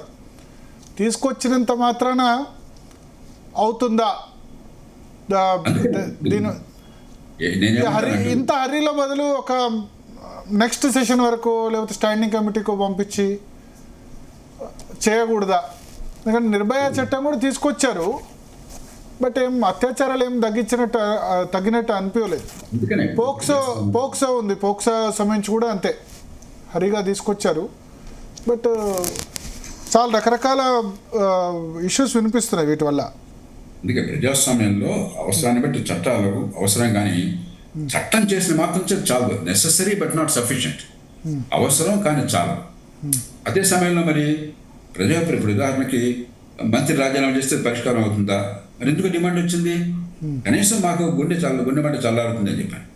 అట్లాగే కొన్ని సందర్భాల్లో చట్టం వెంటనే ఫలితాలు ఇవ్వకపోవచ్చు, కానీ మన పార్లమెంటు, మనం ఎన్నుకున్న చట్టసభలు, మన రాజకీయ వ్యవస్థ దీన్ని పట్టించుకుంటున్నాయి, మన ఘోషణలు పట్టించుకుంటున్నాయి, తీవ్రంగా పరిగణిస్తున్నాయి, ఒక ప్రయత్నం జరుగుతుంది. ఒక్కరోజు అన్ని పరిష్కారాలు కాకపోయినా కూడా ఇది ఆ మార్గాన్ని నడుపుతున్నామని విశ్వాసం కూడా కలగాలి కదా. ఓకే సార్, మీరు రైతు చట్టాలు చాలా మంచి చట్టాలు అన్నారు కదా, అప్పుడు ఎప్పుడో చెప్పారు, కానీ ఎందుకు కన్విన్స్ చేయలేకపోతుంది? అంటే మంచి అన్నది ఎందుకు ఒప్పించలేకపోతున్నారు? మొత్తం ఇప్పుడు చూడండి, రైతు చట్టాలు అనగానే అసలు ఏమంటారు, భారత ప్రభుత్వం మీద, బీజేపీ ప్రభుత్వం మీద దానికి అనుకూలంగా మాట్లాడితే బీజేపీ ఏజెంట్, చట్టాలకు సంబంధించి మాట్లాడితే బీజేపీ ఏజెంట్. మంచి ప్రశ్న అడిగారు. ఒక నిమిషం దీనిలో కొంచెం అర్థం, ఎందుకంటే రైతు వ్యవసాయం గురించి మనందరికీ ఎంతో కొంత అనుభవం ఉన్నది. మొదటి చట్టం ఏంటి వాళ్ళు చెప్పింది?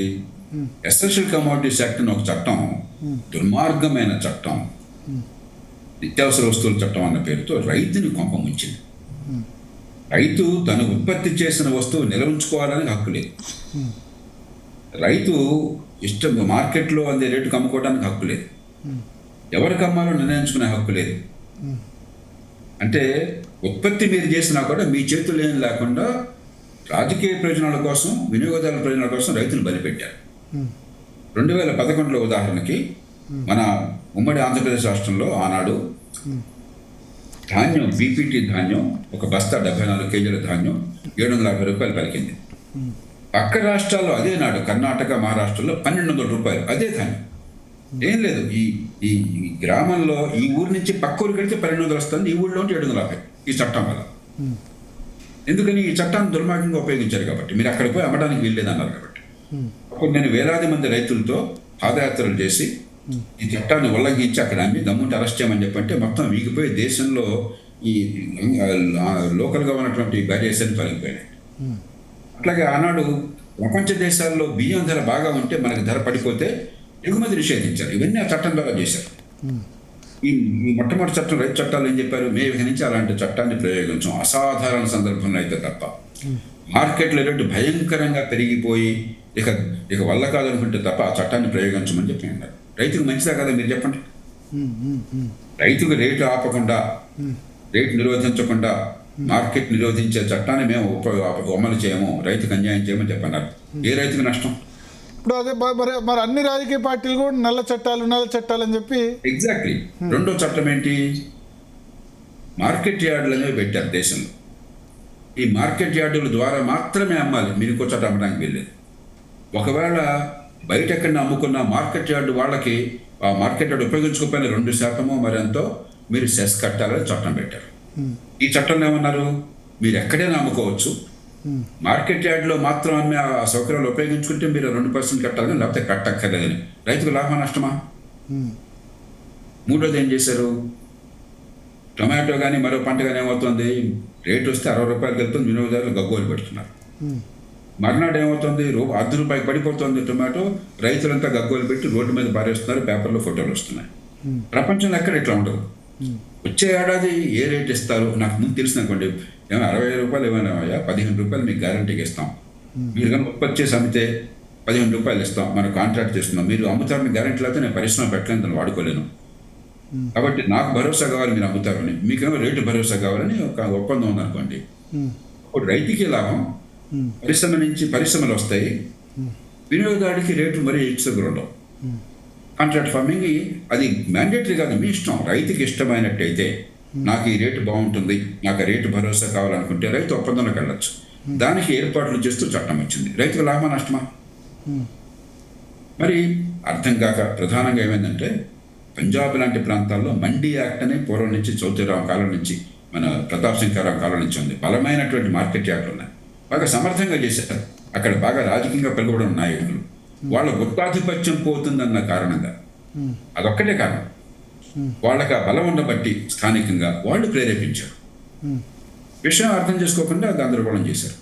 విదేశాల్లో ఉన్నవాళ్ళు, ఈ దేశంలో చాలామంది మంచి ఉద్దేశంతో ఉన్నవాళ్ళు. ఒకరోజు నేను కేబీఆర్ పక్కన నడుస్తుంటే ఒక ఆమె మహిళ, పెద్ద ఆమె, చాలా మంచి మనసుతో దగ్గరికి వచ్చి, ఏ ప్రకాష్ గారు మీరు రైతు చట్టాలను సమర్థిస్తున్నారు, అది అన్యాయం, రైతులకు అన్యాయం అయిపోతుంది. పాపం వాడికి ఏమీ తెలియదు, కానీ మనసులో ఆవేశపడిపోయింది. నేను నవ్వేశాను, వాడికి నవ్వాలని చెప్పానమ్మా, మీకు నిన్న మీకు తెలుసు అనిపించింది, నాకేం తెలియదు కానీ అన్యాయం అని చెప్పాను. అంటే ఏమీ తెలియకపోయినా అన్యాయం. మనకేమవుతుందంటే నిజం బయటకు వచ్చి చెప్పులు తిడుతున్న లోపల అబద్ధం ఊరంతా చుట్టొస్తుంది. ఈ సోషల్ మీడియా యుగంలో నిజానికి అబద్ధానికి తేడా చెట్టుకుపోయింది. ఆవేశం, ఆగ్రహం, కోపం. కానీ మోడీ 11-12 సంవత్సరాల టర్మ్లో ఒక్క దాని మీద మళ్ళీ వెనక్కి తీసుకుంది, అది రైతు చట్టం. మరి ఎన్నికల్లో దెబ్బతిన్న రైతులందరికీ వ్యతిరేకమైన భావం పెరిగితే రాజకీయంగా నష్టం కదా. ఏ ప్రభుత్వం అయినా కూడా తనకు మాలిన ధర్మాన్ని పాటించలేదు కదా. కొందరు ఇప్పటికి కూడా ఆయన విమర్శిస్తున్నారు. విమర్శ సైనికమైనది. ప్రభుత్వం ధైర్యం చేయలేదు, మంచిది కూడా ప్రజలకు నచ్చ చెప్పే బదులు వెనక్కి వెళ్ళిపోయారని చెప్పి విమర్శ ఉంది. కానీ ఆయన పాయింట్ ఆఫ్ వ్యూ అడిగితే ఆ ప్రభుత్వం అడిగితే మమ్మల్ని చేయమంటారండి, ప్రజలు అడాలి కదా మా కోసం. కానీ ఎవరు అంటే అది అందరూ మర్చిపోయిన తర్వాత దాన్ని వెనక్కి తీసుకున్నారు. ఆ ఇష్యూ ధర్నా జరిగింది, సరే ధర్నాలు జరిగాయి, ఆ ఇష్యూ జరిగినప్పుడు తీసుకోలేదు. ఇప్పుడు ధర్మేంద్ర ప్రధాన్ విషయంలో కూడా ఓ నెల క్రితం రాజీనామా ఆయనతో తీసుకుంటే ఇక్కడ దాకా వచ్చేది కాదు అని అంటున్నారు. ఎందుకంటే ఇవన్నీ పొలిటికల్ జడ్జిమెంట్. ఇప్పుడు ఇవాళ చేయాలని మనం చెప్పలేము. రాజకీయంలో ఉన్న వాళ్ళు ఎక్కడ నిర్ణయం తీసుకోవాలి, ఎక్కడ పట్టు ఎక్కడ వెళ్ళాలి, వాళ్ళు నిర్ణయం తీసుకోవాలి. మనం చట్టపరంగా చేసే పని కాదు, రాజ్యాంగపరంగా చేసే పని కాదు. ప్రధానమంత్రి పూర్తిగా ఆయన చేతుల్లో ఉన్నది. ఆయన లేదు ప్రతిష్ట మట్ట కలిసిపోతుంది, ప్రతిదానికి లొంగిపోకూడదు అనుకోవచ్చు, లేకపోతే కొంచెం ఈ వేడి చల్లారాక చేద్దాం కానీ బలవంతంగా చేసినట్టు కనిపించకూడదు అనుకోవచ్చు. లేదంటే అసలు ఆ న్యాయం కాదు, ఇది సహచర్య మనిషత్వం కోల్పోవటం అంటే నేను చేయను అనుకోవచ్చు. అది మరి ఏమన్నది చూద్దాం, దాని పర్యవసానాలు అంటే మనం ఇక్కడ నిర్ణయం చేయలేం. సార్ ఇప్పుడు కాక్రోచ్ జనతా పార్టీ ఇప్పుడు ఏదైతే ఆందోళన చేస్తుందో దీన్ని నేపాల్ తరహా లేకపోతే శ్రీలంక తరహా ఇటువంటి విప్లవాలతో పోలవచ్చా? అక్కడేమో దేశవ్యాప్తంగా వచ్చింది, సరే ఇక్కడ జంతర్ మంతర్ కొన్ని ఏమో పోలికలు ఉన్నాయి. ఉదాహరణకి సోషల్ మీడియా, జెన్జీ యువత, ఆగ్రహం, ఆవేశం, కట్టలు తెచ్చుకోవడం. కానీ నేపాల్ పరిస్థితి వేరు, శ్రీలంక వేరు, బంగ్లాదేశ్ వేరు, మనం వేరు. మొదటిది ఇక్కడ బలమైన దృఢమైన ప్రజలు విశ్వసించదగ్గ క్రెడిబిలిటీ, లెజిటిమసీ ఉన్న ప్రజాస్వామ్యం ఉన్నది. రాష్ట్రాలు కావచ్చు, దేశం కావచ్చు. మీకు పార్టీ ప్రభుత్వం ఇష్టం ఉండొచ్చు, ఇష్టం ఉండదు. రేవంత్ రెడ్డి గారు ఉన్నారు ముఖ్యమంత్రిగా, కాంగ్రెస్ ప్రభుత్వం ఉన్నది. మీ కాంగ్రెస్ ఓటేసి ఉండొచ్చు, చేయకపోవచ్చు, ఇష్టం ఉండదు రాకపోతే. కాంగ్రెస్ పార్టీ అధికారంలో ప్రజల మద్దతుతో ఉంది, దాన్ని గౌరవించాలన్న విషయంలో ప్రజల ఏకాభిప్రాయం. అట్లాగే ఆంధ్రప్రదేశ్లో తెలుగుదేశం పార్టీ కావచ్చు, తమిళనాడులో మొత్తం కొత్తగా వచ్చిన విజయ పార్టీ కావచ్చు, జాతీయ స్థాయిలో ఎన్డీఏ కావచ్చు. అక్కడేమిటి ఆ దేశాల్లో ప్రజాస్వామ్యం వివిధ కారణాలలో కుప్పకూలిపోయింది. దాని విశ్వసనీయత, దాని క్రెడిబిలిటీ, దాని లెజిటిమసీ పోయినాయి. మనం ఆ పరిస్థితులు ఇవి సహజంగా ప్రజాస్వామ్యంలో వచ్చే ఆటుపోట్లు. రెండోది, ఆ దేశాలు చిన్న చిన్న దేశాలు, హోమోజినస్ కంట్రీస్, అంత విశాలమైన దేశం, ఇన్ని కులాలు, వర్గాలు, భాషలు, ప్రాంతాలు.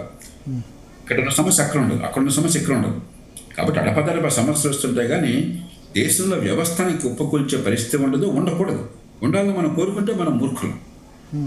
వ్యవస్థను బాగు చేసుకోవాలి, మంచి ఫలితాలు, పాలన చట్టాలు రావాలి, పన్నెండు పెట్టే సద్వినియోగాలు ఆలోచించాలి. కానీ మనమేదో తాత్కాలికంగా డ్రామా కోసం అని చెప్పని భారతదేశంలో వ్యవస్థ కుప్పకూలిపై అరాచకత్వం రావాలి, రాజ్యాంగానికి అతీతంగా ప్రభుత్వాలను గొప్ప కోల్చాలి, కుర్రవాళ్ళు వచ్చి ప్రధాన న్యాయమూర్తి ఎవరో నిర్ణయం చేయాలి, బంగ్లాదేశ్లో నిర్ణయం చేసినట్టుగా కుర్రవాళ్ళు వచ్చి ప్రధానమంత్రి ఎవరు నిర్ణయం చేయాలని చెప్పంటే అప్పుడు దేశం ఉంటుంది ఇంకా.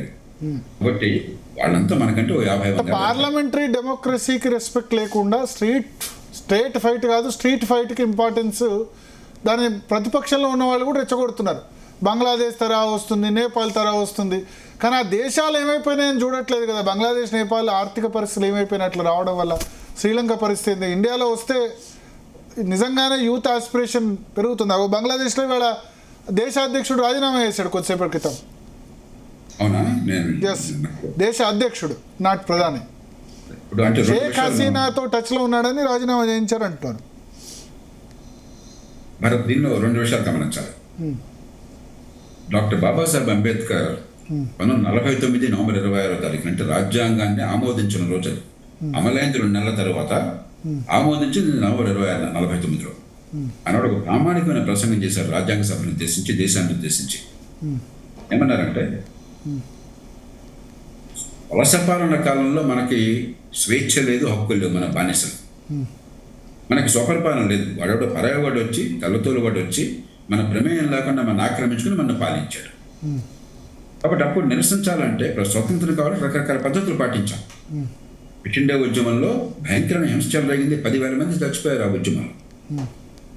రైలు పట్టాలు పీకేసాం, రైల్వే స్టేషన్ తగలెట్టాం, మన ఆస్తులను మర్చిపోయి ఏదో బ్రిటిష్ వాడు ఆస్తులు అనుకుని.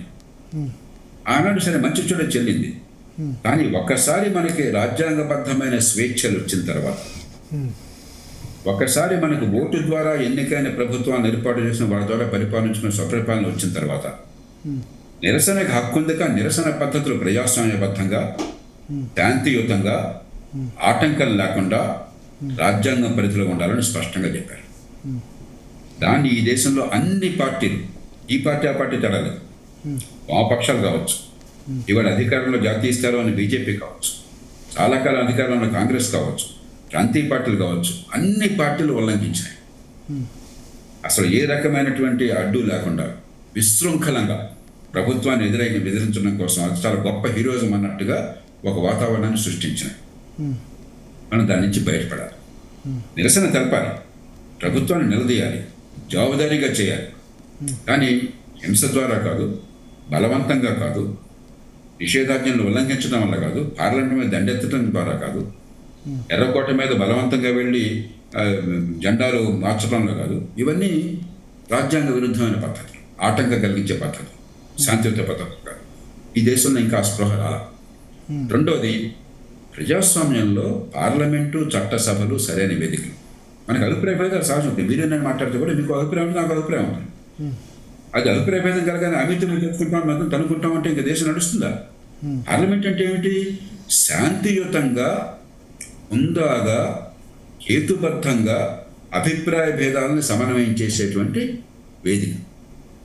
ప్రజాస్వామ్యానికి ఉన్న మౌలికమైనటువంటి లక్షణం అది. మనం ఏం చేసాం? పార్లమెంట్ అసెంబ్లీలో అది నడవనివ్వం, అసలు జరపం. అక్కడ సభే జరగదు. ఏదో మొక్కుబడిగా బడ్జెట్ కోసమో, కొన్ని చట్టాల కోసమో, 180 కోసాలు రాజ్యాంగం చెప్తుంది కాబట్టి దానికోసం చెప్తే అసలు సభను పట్టించుకోవట్లేదు. ప్రభుత్వం వాళ్ళు సభను పట్టించుకోకపోతే ప్రతిపక్షం వాళ్ళు సభను ఉపయోగించుకోవటం లేదు.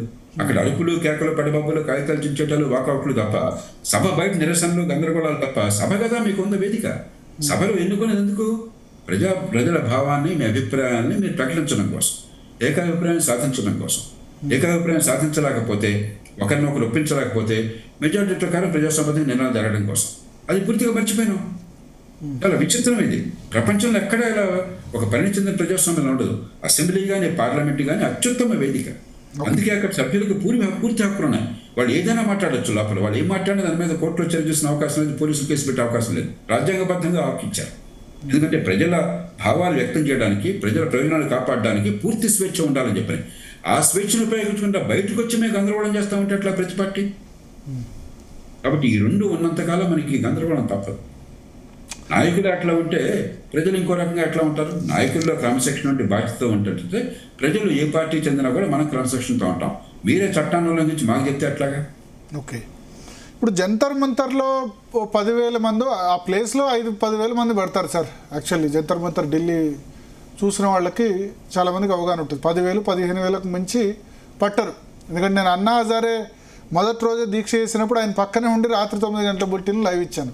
తర్వాత 3వ రోజుకి చాలా పెరిగిపోయింది. 50 మంది టీవీ కెమెరాల్లో పొద్దున్న సాయంత్రం చూస్తే క్రమక్రమంగా పోయారు. 3rd రోజు నుంచి పెరిగారు. మొత్తం జంతర్ మంతర్లు ఎంత చూసినా 10,000-15,000కు మించదు. ఒక 10,000 మంది 15,000 మంది వచ్చి ధర్నా చేసి, అప్పుడైనా ఇప్పుడైనా మాకు ఇది కావాలని డిమాండ్ చేసి, లేదంటే దేశ రాజధానిలో చేస్తేనే అది. మిగతా ఇప్పుడు హైదరాబాద్లో చేసినా, ముంబైలో చేసినా పెద్ద ఉండదు. కాబట్టి దేశ రాజధాని పార్లమెంట్ దగ్గర తీసి ఏ డిమాండ్ అయినా అనుకోవచ్చు అన్నది కరెక్టా? మీ ప్రశ్నలోని సమాధానం ఉంది భరత్. ఆ రకంగా అయితే అరాచకత్వం వస్తుంది దేశంలో. మీరు ఒక మాట చెప్తారు, నేను ఒక మాట చెప్తాను. మీ గొంతు ఎక్కువ ఉంటే మీ మాట చెల్లి, నా గొంతు ఎక్కువ ఉంటే నా మాట చెల్లి, నా దగ్గర పెద్ద ఆయుధం ఉంటే నా మాట చెల్లి. ఇది ప్రజాస్వామ్యం, రాజ్యాంగం ఎందుకు పెట్టాం? మనం రూల్స్ అది గేమ్ పెట్టాం.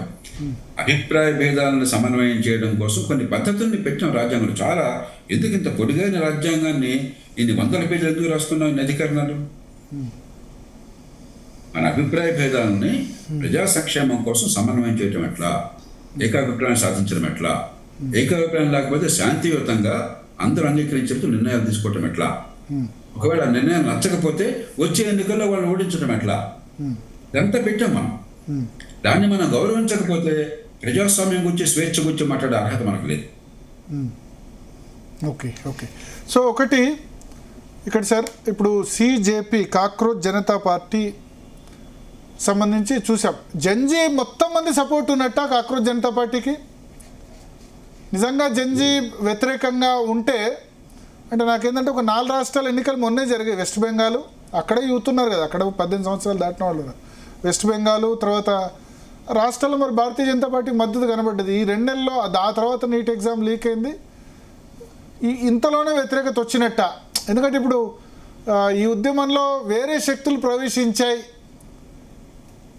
అని అనేవాళ్ళు కూడా ఉన్నారు. మనం 2 వాదనల్ని తిరస్కరించాలి. కొంతమందిని సమీకరించాను, నా మాట మీడియా వింటుంది కాబట్టి నేను చెప్పిందే వేదం అన్న మాటని తిరస్కరించాలి. ఉదాహరణకి మన్మోహన్ సింగ్ గారితో నేను చాలా స్పష్టంగా 2011లో చెప్పాను. ఏమంటే లోక్పాల్ బిల్ కావాలని కోరారు, నేను కూడా కోరాను, గట్టిగా వాదించాను, జనం చుట్టూ తిరిగాను, ప్రజలు సమీకరించాను. అలాంటి చట్టం కావాలి.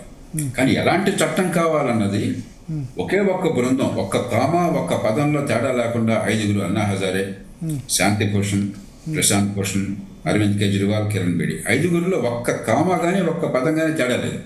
ఈ 5 జాతీయ కమిటీ పెట్టాక మీకు ఎవరిచ్చాడు? వీళ్ళు జాతీయ కమిటీ ఎట్లా అవుతారు? ఈ దేశంలో మహామహులు ఉన్నారు. సుప్రీంకోర్టు ప్రధాన న్యాయమూర్తులు నిజాయితీకి పేరొందిన వాడు ఉన్నారు. చీఫ్ విజిలెన్స్ కమిషనర్గా చేసిన వాడు ఉన్నారు. చీఫ్ ఎలక్షన్ కమిషనర్గా చేసిన వాడు ఉన్నారు. ప్రజాజీవనంలో అత్యున్నత ప్రమాణాలు పాటించిన ఉన్నారు. వాళ్ళందరితో కూర్చోబెడితే మీకు ఒక జాతీయ సలహా వచ్చేది. వాళ్ళు మల్లాగుల్లాలు పడేవాడు, కానీ దానిలో బోర్డు ఉంటాయి. ఒకటి చేస్తే లాభం ఏంటి, నష్టం ఏంటి, చివరికి ఒక నమూనా మీ దగ్గరికి వచ్చేది. మీరు తప్పు చేశారని చెప్పానికి. కాబట్టి ఒక 10 మందికి వచ్చిన బాగా డెసిబుల్ లెవెల్ ఉంది కాబట్టి, గొంతు ఉంది కాబట్టి, లేకపోతే నా దగ్గర డబ్బు ఉంది కాబట్టి, లేకపోతే 10 మందిని సమీకరించాను కాబట్టి, లేకపోతే మరి రోడ్లు ఆపాను కాబట్టి నేను చెప్పిన మాట నెగ్గాలని చెప్పంటే అది ప్రజాస్వామ్యం కాదు. దానిలో ఏమాత్రం మాట్లాడలేదు. అట్లాగే ప్రభుత్వాలు కూడా మేము నెగ్గాము ఎన్నికల్లో కాబట్టి మా మాటే వేదవాకు, నువ్వు చెప్పింది నేను వినక్కర్లేదు అంటే తప్పది. కొన్ని విషయాల్లో నరేంద్ర మోడీ చాలా మొండిగా ఉన్నారు. మణిపూర్ విషయంలో ఒక్కసారి కూడా విజిట్ చేయలేదు. తర్వాత ఈ విషయం కూడా, ఈ నీట్ సంబంధించి కూడా. తర్వాత హర్యానాలో రెజ్లింగ్ ఫెడరేషన్ అధ్యక్షుడు, జాతీయ అధ్యక్షుడు బ్రిజ్ భూషణ్ను ఆయన తప్పించాలి అన్నా సరే భారతీయ జనతా పార్టీ వినలేదు. దానివల్ల హర్యానాలో పార్లమెంట్లో ఫలితం చూసింది, కానీ మళ్ళీ అసెంబ్లీలో గెలిచారు. ఎవరు తప్పించారు? బ్రిజ్ భూషణ్ తప్పించారు. అంటే వాళ్ళ పార్టీ నుంచి సస్పెండ్ అవన్నీ అప్పుడు ఆ డిమాండ్ వినలేదు. ఏంటంటే మౌలికమైన సిద్ధాంతము లేకపోతే దేశ దీర్ఘకాలిక ప్రయోజనం విషయంలో కఠినంగా ఉండాలి. కానీ అది కూడా తేలిక కాదు. ఇప్పుడు వ్యవసాయ చట్టాలు దేశ దీర్ఘకాలిక ప్రయోజనాలకు అవసరం, కానీ వెనక్కి పడాల్సి వచ్చింది. ప్రజాస్వామ్యంలో పట్టుబడుకులు ఉండాలి. కానీ వీరున్నంత వరకు సమర్థులైన నాయకుడు జాతి దీర్ఘకాలిక ప్రయోజనాలని పణంగా పెట్టకూడదు. ఎందుకంటే స్వల్పకాలంగా ప్రజలకు కలిగే సంతృప్తి, దీర్ఘకాలంగా సమాజానికి కలిగే ప్రయోజనం, ఈ రెంటికి మధ్య చాలా సందర్భాల్లో వైరుధ్యం ఉంటుంది. ఉన్న డబ్బులన్నీ మీకు పంపిణీ చేస్తానంటే మీరు చాలా పాపులర్ అయిపోతారు, కానీ రేపు మన పిల్లలంతగా అడుగు తినిపోతారు. భవిష్యత్తులో వాళ్ళందరికీ అప్పుల భారం పెరుగుతుంది, వాళ్ళు కట్టాల్సి వస్తుంది, వాళ్ళ బతుకు నాశనం అవుతుంది. కాబట్టి సమన్వయం పాటించాలి. ఇప్పుడు జాతీయ స్థాయిలో మీరు చూడండి, లేకపోతే కొన్ని రాష్ట్రాల్లో చూడండి, చాలా సమర్థంగా ఆర్థిక క్రమశిక్షణ పాటిస్తున్నారు. అటు సంక్షేమాన్ని ఇస్తున్నారు, ప్రజలను ఆకట్టుకుంటున్నారు. కానీ అది సంక్షేమ పరిపాలన కాకుండా బటన్ నొక్కితే సంక్షేమం పంపించడం మాకేం పని లేకుండా జాతీయ రహదారులు కావచ్చు, మూల పెట్టుబడులు కావచ్చు, ఆర్థిక అభివృద్ధికి ఓతం కావచ్చు పనిచేస్తున్నాం. అక్కడ కఠినంగా ఉండాలి. ఆ రెంటిని బ్యాలెన్స్ చేస్తూనే కఠినంగా నిలబడాలి, లేకపోతే దేశం సర్వనాశనం అవుతుంది. కొన్ని విషయాల్లో, రాజకీయ విషయాల్లో పట్టుబడి ఉండాలి, ప్రతిష్టకు పోకుండా అది నడవాలి, దేశం నడవాలి కదా. ఇప్పుడు ఇవాళ దేశంలో మౌలికమైన సమస్యలు ఉన్నాయి. ట్రంప్ వచ్చి వాళ్ళ ఫార్మా మీద 200% దాకా పెడుతున్నా అంటున్నాడు. ఇరాన్ యుద్ధంలో వెనక ముందు ఎంతకాలం గందరగోళం ఉంటుందో, ఎప్పుడు ఎనర్జీ ఆగిపోతుందో, ఈ రేట్లు పెరిగిపోతే దేశం అల్లకల్లోలం అవుతుంది. ఎన్నో సమస్యలు ఉన్నాయి. ఈ సమస్యల మధ్య ఎలాంటి గృహ చిత్రాన్ని మనం పెరగనివ్వకూడదు, ప్రతిష్ట ఇవ్వకూడదు. తొందరగా దీన్ని సమస్య పోయేట్టు చేస్తే దీర్ఘకాలిక సమస్యల పరిష్కారంలోకి వెళ్ళి విద్యలోనే అసలు విద్య అధ్వానంగా ఉంది. ఇవన్నీ పైపైన సమస్యలు, ఇవన్నీ కూడా లోపల భయంకరమైన క్యాన్సర్ అంటే బయట ఒక చిన్న పుండు చూసి మనం దానికి బ్యాండేడ్ వేయాలన్నా మలాం పోయాలన్నా అనుకుంటున్నాం. మీ పరీక్షలు కావచ్చు, నీట్ పరీక్షలు కావచ్చు, మరొకటి, ఇవన్నీ కూడా బ్యాండేడ్లు, మలాం. నిజమైన సమస్య విద్యలో ప్రమాణాలు భయంకరంగా క్షీణించిపోయినాయి. 10వ తరగతి పూర్తయితే 95% పాస్ అయినా కూడా 15% మందికే పనికొచ్చే చదువు అందుతోంది. మిగతా వాళ్ళకి వాళ్ళు ఏ పాపం లేకుండా ఏ తప్పు లేకుండా అసలు విద్య అందట్లేదు, పునాదులు లేవు. ఆ తర్వాత ఏ ఎంసెట్ పెడితే ఏంటి, ఈ నీట్ పెడితే ఏంటి. ఇంజనీరింగ్కి పోతే 14 లక్షల మంది ఇంజనీరింగ్ కాలేజీకి పోతే 2 లక్షల మంది పనికొచ్చేవాళ్ళు తయారవుతున్నారు. మిగతా వాళ్ళకి డిగ్రీ వస్తుంది, ఎందుకు పనికిరాదు. ఎన్నో సందర్భాల్లో సర్వేలు చూసాం. నైపుణ్యం లేదు. రెండోది ఉపాధి పెరగటంలా, ఆర్థికాభివృద్ధి జరిగినా కూడా ఉపాధి అనుకున్నంత పెరగట్లా. మౌలికమైన సమస్యలు ఉన్నాయి. అసలు లోపల సమస్య అది ఆ క్యాన్సర్. ఇవన్నీ పైపైన ఇదే సమస్య అనుకుంటే చాలా పొరపాటు చేస్తున్నాడు. ఇప్పుడు ఈ ఉద్యమంలో కొంత సంఘ విద్రోహ శక్తులు, దేశ వ్యతిరేక శక్తులు ఉన్నాయి అన్న వాదంతో ఏకీభవిస్తారా, ఏకీభవించారు మీరు? నేను దాన్ని పెద్దగా పట్టించుకోను. ఎందుకంటే ఊళ్ళో జాతర జరిగితే కూడా 100 మంది మంచి వాళ్ళ భక్తులు ఉన్నప్పుడు ఒకటి దొంగలు ఉండొచ్చు. ఆ కారణంగా జాతరకు వచ్చినంత దొంగలు అవుతారా? మనకి నిజమైన సమస్య ఉన్నది. సమాజంలో కీలకమైన సమస్యకు, సంక్షోభానికో యువత అర్థం పడుతున్నారు. ఆర్తి ఉన్నది. దాన్ని పరిష్కరించుతుందని వాళ్ళని బదనం చేద్దాము, వాళ్ళ ప్రతిష్ఠితికి జరుద్దాం అనేది పరిష్కారానికి దారితీయదు. ఓకే. సో ఇప్పుడు సిజేపీ సంబంధించి వాళ్ళ నెక్స్ట్ పొలిటికల్గా కూడా మూవ్ కావచ్చు. జంజీ దానికి ఒక స్పేస్ ఉందా? జంజీ దాన్ని ట్రెడిషనల్ రాజకీయ పార్టీలు పట్టించుకోవట్లేదా? కాంగ్రెస్, బీజేపీ ఇవన్నీ కూడా వాళ్ళ ఆకాంక్షలు నెరవేర్చట్లేదా? ఇది మన దేశంలోనే కాదు, ప్రపంచం అంతా మీరు చూసినట్టయితే జెన్జీ సోషల్ మీడియాలో ఉన్న ఆవేశం కార్యాచరణలో పెద్ద కనిపించదు. ఓటింగ్కి వెళ్ళదు. మీరు రాజకీయ పార్టీలు ఒకటి పట్టించుకుంటే మీ ఓటు ఖాయంగా వేస్తే. రెండోది జెన్జీ కొంచెం వాలటిలిటీ ఎక్కువ. అంటే ఉద్రేకపూరితంగా పెద్దగా లోతుగా ఆలోచించకుండా ఆవేశపూరితంగా ఓటేస్తారు. అందుకని 18 ఏళ్ళకి ప్రపంచం అంతా 21 నుంచి 18 గడిపోయింది ఓటింగ్కి. కానీ చాలా దేశాల్లో దానివల్ల రాజకీయ స్థితి పెరిగిపోయిందని కొంతమంది సందేహం వ్యక్తపరుస్తున్నారు. ఎందుకంటే చిన్న వయసులో నిర్ణయాల ప్రభావం ఏంటి? ఇవాళ కోపంతోనో ఆవేశంతోనో ఓటేస్తే రేపొద్దున ఏం జరుగుతుంది, 5 ఏళ్ళకేం జరుగుతుందంత ఆలోచించేటువంటి మరి ఓటర్కి ఆ వివేచన లేకపోతే మన వేళతో మన కళ్ళు పడుచుకుంటాం. ఈ 2 కారణాలుగా జెన్జీకి ప్రజల్ని సమీకరించే ప్రభావం ముఖ్యంగా సోషల్ మీడియా యుగంలో ఉంది, కానీ రాజకీయంగా జెన్జీ ప్రభావం అంత కనిపించట్లా. ఓకే ఓకే ఓకే సో ఇప్పుడు ఈ కొద్దిసేపటి క్రితం ఒక ఇంపార్టెంట్ న్యూస్ సార్. 96 మందిని టర్మినేట్ చేసింది ఎన్టీఏ. నేషనల్ టెస్టింగ్ ఏజెన్సీలో పనిచేస్తున్న వాళ్ళని అంటే ఇక సర్వీస్ నుంచి డిస్మిస్ చేశారని అనుకోవచ్చు. ప్రభుత్వం ఫాస్ట్ ట్రాక్ కోర్ట్ అని చెప్పింది. ఆ తర్వాత ఎడ్యుకేషన్ సెక్రటరీని మార్చారు, ఆ ఉద్యోగుల్ని తీసేశారు దానిలో పనిచేస్తున్న వాళ్ళని. ఇప్పుడు చేయవలసింది వెరీ గుడ్. ఇప్పుడు వాళ్ళు కనుక నిజంగా తప్పు చేసినట్టయితే, నిర్లక్ష్యానికి పాల్పడ్డో లేకపోతే దీనిలో మిలాఖత్ అయ్యి కుట్ర పన్నో లేకపోతే అవినీతికి పాల్పడినట్టయితే ఉద్యోగాలు పీకెట్టడం సరే. ఎందుకంటే రాజ్యాంగంలో ఓ పక్కన ఉద్యోగులకు భద్రత ఉన్నా కూడా అసాధారణ పరిస్థితుల్లో ప్రజా ప్రయోజనం కోసం వాళ్ళని ఇంటికి పంపించే అధికారం ప్రభుత్వానికి ఉన్నది. 311, 332 అధికారం ప్రకారం సుప్రీంకోర్టు కూడా అంగీకరించింది. దాన్ని నేను నా ఫిర్యాదు ఏంటంటే దానికి కావాల్సినంత ప్రయోగించట్లా ప్రభుత్వాలు. నిర్దాక్షిణ్యంగా అవినీతి పరుల అసమర్థుల్ని నిర్దాక్షిణ్యంగా ఇంటికి పంపించే అధికారం ఉంది, సుప్రీంకోర్టు ఒప్పుకుంటున్నది. అయినా కూడా మనందరికి ఉద్యోగులు అంటే ప్రేమ, ఉద్యోగుల హక్కుల మీద ప్రేమ. అరే వాడు జీతం తీసుకుంటున్నాడు, మార్కెట్ కంటే 5 రెట్లు జీతం తీసుకున్నాడు, అధికారం తరాయిస్తున్నాడు, వాడి వల్ల ఆ సమస్యలు వస్తున్నాయి. అక్కడ ప్రేమ ఉండకల్లా మంచివాడిని ప్రేమిద్దాం, గౌరవిద్దాం, దుర్మార్గాన్ని ఇంటికి పంపిద్దాం. కాబట్టి అది చేస్తే చాలా మంచిది. ఇది ఒక్క చోటే కాదు, అన్ని రంగాల్లో, రాష్ట్రాల్లో కానీ జాతీయ స్థాయిలో కానీ ఒకసారి ఉద్యోగం వచ్చాక తప్పు చేస్తే ఇంటికి వెళ్తానన్న భయాన్ని కలిగించడం చాలా అవసరం దేశానికి. ఓకే ఓకే అంటే అకౌంటబిలిటీ ఉండాలి. దానిలో ఏమాత్రం సర్వీ ఒక్కసారి సర్వీస్లో జాయిన్ అయితే 60 ఏళ్ళ వరకు ఎంత పెద్ద తప్పు చేసినా ఏమి కాదన్న ధోరణి పోవాలి. ఈ దేశంలో నిజమైన అకౌంటబిలిటీ లేనిది పరిపాలనా యంత్రాంగానికి, రాజకీయ నాయకులకు కాదు. ఎంత బడా రాజకీయ నాయకుడైనా కూడా పార్లమెంట్లో తిడుతున్నారు, వ్యతిరేకిస్తున్నారు, పత్రికల్లో తిడుతున్నారు, మళ్ళాంటి వాళ్ళు విమర్శిస్తున్నాం, ఎలక్షన్లో భయపడిపోతున్నారు. మన ముందుకు రావాలంటే ఉద్యోగం ఏం భయం ఉందండి? ఓకే. కాబట్టి నిజమైన జవాబుదారితనం లేకుండా ఉన్నది ఈ దేశంలో పరిపాలనా యంత్రాంగానికి. కాబట్టి పరిపాలనా యంత్రాంగానికి ప్రజలకి బాధ్యుల్ని చేయటం, జవాబుదారితనం తీసుకురావడం, సామర్థ్యాన్ని పెంచడం ఈ దేశానికి అత్యవసరం. Okay okay okay so Congress పార్టీకి రావాల్సిన మైలేజ్ అంటే ప్రతిపక్షంగా సిజేపీ వైపు ఎందుకు యూత్ గ్యాదర్ అవుతున్నారు అనుకుంటారు? మొన్న చూస్తే మనకు రాహుల్ గాంధీ ప్రధానమంత్రి ఇంటి దగ్గర ధర్నా చేశారు. బహుశా దేశంలో తొలిసారి ఏమంటారు, ప్రధానమంత్రి ఇంటి ముందు ప్రతిపక్ష నేత ధర్నా, దేశంలో ఫస్ట్ టైం. ఇటువంటి పరిణామాలు కరెక్టేనా? ఎందుకంటే మనం సరే రాష్ట్రాల్లో అంటే చేస్తున్నారు, ముఖ్యమంత్రి ఇంటి దగ్గర ప్రతిపక్ష నేతలు వాళ్ళు గెరావ్ చేయడం. రెండో ప్రశ్న, ప్రతిపక్ష నాయకుడు రాష్ట్రంలో కానీ జాతీయ స్థాయిలో కానీ కణంలో ప్రధానమంత్రి స్థానానికి వెళ్ళే మనిషి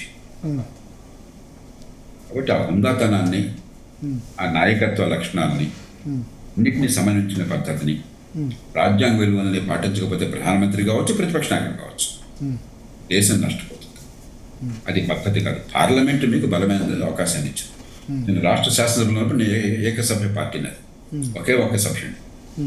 నేను ఏనాడు కూడా మీరు చూడండి ఎప్పుడైనా సరే వాకౌట్ చేయలేదు, కాగితాలు చంపలేదు, స్పీకర్ ఆజ్ఞాన్ని ధిక్కరించలేదు, అనుచితంగా మాట్లాడలేదు. అందరికంటే ఎక్కువ సమయం వచ్చింది ముఖ్యమంత్రి గారు, ప్రతిపక్ష నాయకుడి తర్వాత నాకు వచ్చింది. సభ అంతా కోరింది. ఓకే, అందరికంటే ప్రభావశీలంగా ప్రజల గళం వినిపించే అవకాశం, ఆ భావాలు వ్యక్తం చేసే అవకాశం, మార్పులు సృష్టించే అవకాశం నాకు దక్కింది. అదే పద్ధత ఎన్నికైన వాళ్ళు చేయవలసింది. లేకపోతే రాష్ట్రాలు అక్కడంతా గందరగోళం చేసి అరిచి కేకలు పెట్టి పడవలు పెట్టి చరిచి వాకౌట్ చేసి ఏమీ లేకుండా ఉంటేనా? అదే అసలు ఎందుకు ప్రజలు అనుకున్నారు? ప్రజల వాణిని వినిపించి ప్రజల్ని అక్కడ సభలో ఉన్న ప్రభుత్వం ఇంత వాళ్ళ జంతర్ మంతర్, ఇక్కడ రాహుల్ గాంధీ ఉద్దేశం ఏంటంటే ప్రభుత్వం ఎంత చేసినా వినట్లేదు కాబట్టి ఎక్స్ట్రీమ్ చర్యకు పోవాల్సి వచ్చింది. ప్రధానమంత్రి ఇంటి ముందు ఏమంటే పార్లమెంట్లో ఒకప్పుడు బీజేపీకి ఇద్దరు సభ్యులు ఉండేవారు. 1984 ఎన్నికల్లో ఇందిరాగాంధీ గారి మరణానంతరం ఎవరికి వాజ్పేయి గారు ఓడిపోయినారు.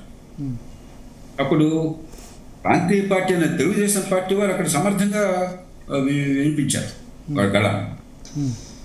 అట్లాగే ఎన్నో సందర్భాల్లో సంఖ్యాబలం లేకున్నా కూడా మీకు మీ వాణిలో బలం అన్నట్టయితే, మీ వాదనలో బలం అన్నట్టయితే దేశము, సభ కూడా మిమ్మల్ని గౌరవిస్తాయి.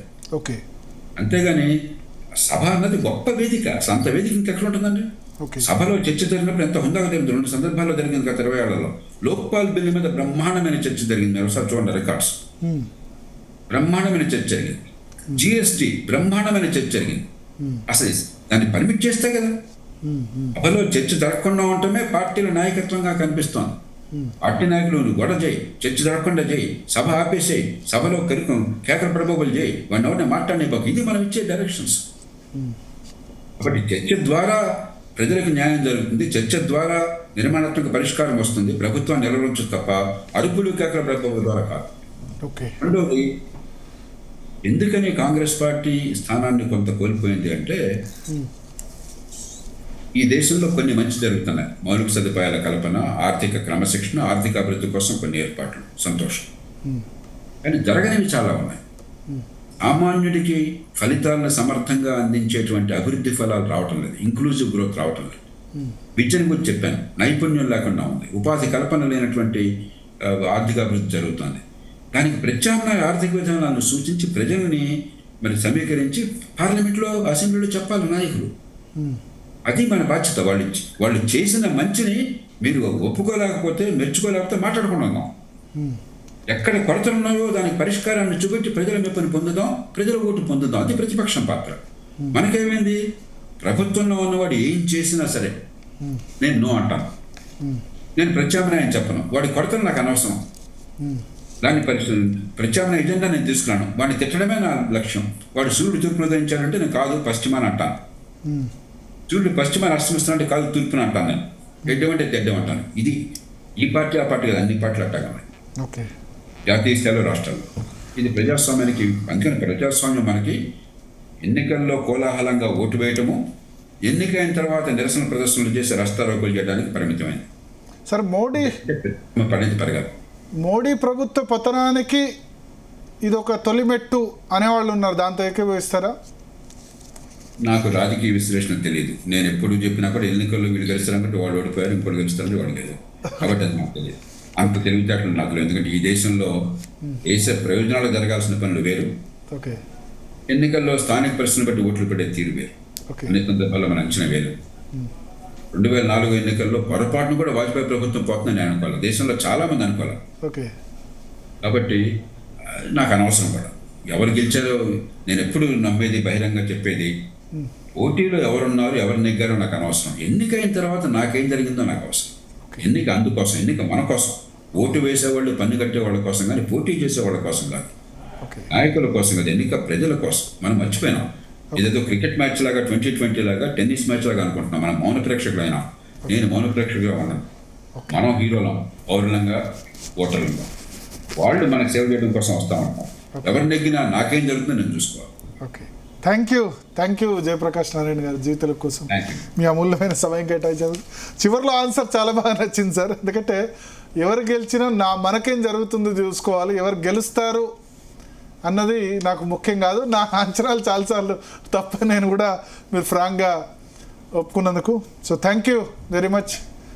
జంజీ ఏదైతే ఉద్యమం చేస్తుందో, అయితే కాక్రోచ్ జనతా పార్టీ చేస్తుందో దాని గురించి జయప్రకాష్ నారాయణ గారు చాలా విస్తృతంగా తన ఆలోచనలు పంచుకున్నారు. సో స్పందన, జయప్రకాష్ నారాయణ గారు చెప్తున్నట్టు, ఒకటి అక్కడ మంత్రి రాజీనామాయే అన్ని సమస్యలకు పరిష్కారం అంటే కాదు. ఓకే, మంత్రి డైరెక్ట్గా కరప్షన్ లేకపోతే ఇన్వాల్వ్మెంట్ ఉంటే చేయాల్సిందే. బట్ ప్రభుత్వం కూడా ఈ రాజీనామా దాని విషయంలో మరీ మొండి పట్టుదల ఇక్కడ దాకా తీసుకురావడం కూడా కరెక్ట్ కాదని చెప్తున్నారు. సో చూద్దాం ఏం జరుగుతుందో. ఇప్పుడైతే నేషనల్ టెస్టింగ్ ఏజెన్సీ 76 మంది ఉద్యోగులను ఏకంగా టర్మినేట్ చేసింది. ఇంకా కూడా చాలా ఈ 2-3 రోజుల్లో చాలా డెవలప్మెంట్స్ ఉంటాయి అంటున్నారు. ఏం జరుగుతుంది అన్నది చూద్దాం. రైట్. Thank you Bharat. ఇది ఇవాళ అన్ని మరిన్ని అప్డేట్స్ రేపు ఈ నెల మళ్ళీ కలుద్దాం. Keep watching Zee Telugu news. ఈ కార్యక్రమాన్ని మీకు సమర్పించిన వారు MDH గరం మసాలా, MDH దమాలు, దాల్ తడకా మరియు మష్రూమ్ మసాలా. MDH తో భోజనం ఎల్లప్పుడూ రుచికరం. MDH సదా మీకు కొత్త రుచినివ్వడానికి తయారుగా ఉంటుంది.